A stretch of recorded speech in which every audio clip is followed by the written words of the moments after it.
Well, I'm with Malcolm Nash, and it's 50 years since he was hit for 6 sixes here at the St Helens ground in Swansea. Beautiful setting here.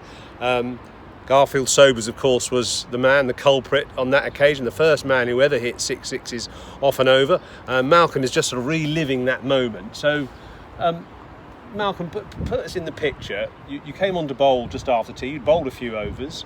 You got a few wickets. Yep. Sobers was sort of slightly irritated about the situation. He felt they wanted to get on with it and set a declaration. That was correct. So talk us through the actual over in question. So Sobers had been in. He came in before tea and was moving the score briskly along. We had tea, came out, and he thought, okay, this is going to be a goodish wicket to bowl on. I need to get another 40 or 50 fairly quickly so we can get Glamorgan in and try and get 3 or 4 out before close of play. There are a few more people here then than there are now, and they were dotted around the members' enclosure here and various people where the old scoreboard used to be. And then Gary came in, and first ball I bowled to him after tea was not a bad ball, and he hit it straight up here over mid-off. For 6 and over Roger Davis's head. Oh, crikey, here we go. I was bowling left arm, orthodox, round the wicket, as I'd been doing for, I don't know, about 7 or 8 overs prior to tea.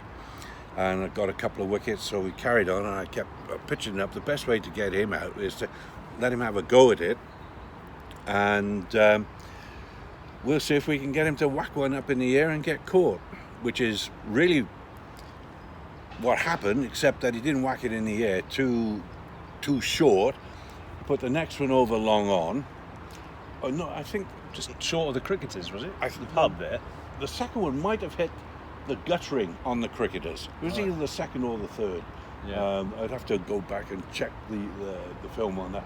But it's and the ball came bouncing back into the street, and it got thrown back into the ground, and that happened. Oh, bloody hell. I mean, that went into orbit very near. And, you know, the lads were getting further and further away from me. Eddie Phillipson was the umpire. I had a slip. I don't know why I had a slip at that stage. Majid was at slip, and Ivian was having a little go at Sobers. And anyway, the third one, he whacked over mid-wicket. And this just kept going. And I thought, okay, keep it up there, because he's going to miss hit one any time now. Next one came along, and he drilled that square, and I played everything off the back foot, and everything was well pitched up. And I thought, oh golly, okay. 5th ball, Rogers on the boundary down here. I don't know whether I deliberately held it back a little bit, but let's just say that I gave it a little bit more air and wasn't quite such a full length, and so it went through his shot, and he got underneath it, and Roger got under it and caught it, and then for whatever reason he just sat down on the line, put his backside on the line, and there were members here shouting out, there were members shouting 6, and Tony Caudle was at long on, and he was going 6 out. He didn't know. So the umpires had a confrontation. John Langridge, I think, was the other umpire, and eventually they came to a decision that it was 6.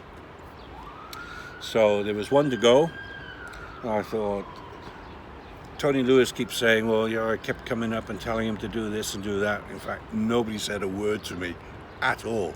There was nobody close enough. And I ran in and bowled the last ball. And what were you trying to bowl? I bowled a seamer off the short run, round the wicket, something I'd never ever done before. And it was the worst ball of the day, not let alone the over of the day. And that disappeared. You can see the 2 buildings there. There's a road that runs between those buildings over on deep mid-wicket area, and he dispatched it down there, and it ended up at a bus stop way down the road. And this little lad picked the ball up and took it home, and it was on national news and brought it back the next day.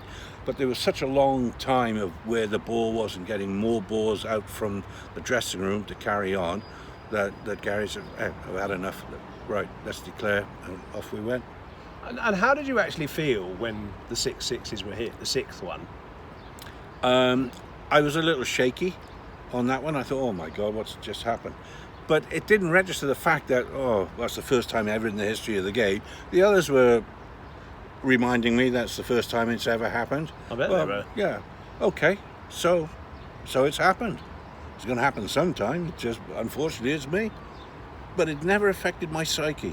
Honestly, no, it's just one of those things. Never bothered me. Still doesn't bother me. And did Garfield speak to you afterwards at any point? Yeah, we did. We had a cigarette, and he was joking, and he said... Should have been a Hamlet, really, shouldn't it? It should have been, yeah. Whoa, absolutely. And then we did a TV interview at the end of the day, and there was a lot of useful information out of our dressing room saying, Nash, make sure you get the right fee for the TV and this, that, and the other. And Gary was talking to me about that going over, and he got double the fee that I did. But well, we had a great interview. It wasn't a fix, was it? No, golly, no. Because the cameras were here, of course. And is that a good thing that the cameras are here? Do you think, or a bad thing from your point of view? I'm not complaining about that. I think it was a good thing. Certainly a good thing from recording for posterity, and the first time that's ever happened in history. Yeah, that can't be bad. That was fascinating to hear your reminiscences, Malcolm, of that great day 50 years ago, which is inscripted in legend. It's in Wizard. It's one of my most sort of favourite statistics of the game, and it really, in a way, changed the game as well. So you were part of a really major transformation in the game. You should be proud of that. I am proud of it, for certain reasons. This Is Your Life, Wogan Show, all sorts of things, good things like that have come out of it, and that would never have happened before. So, and somebody somewhere around the world always calls up or sends me an email saying, were you the guy? And they never ask about when Shastri hit one or when Herschel Gibbs did it. They never talk about Broad being hit for 6 6s or Talik Raj. They never ever get talked about. Only this one here. So it is significant.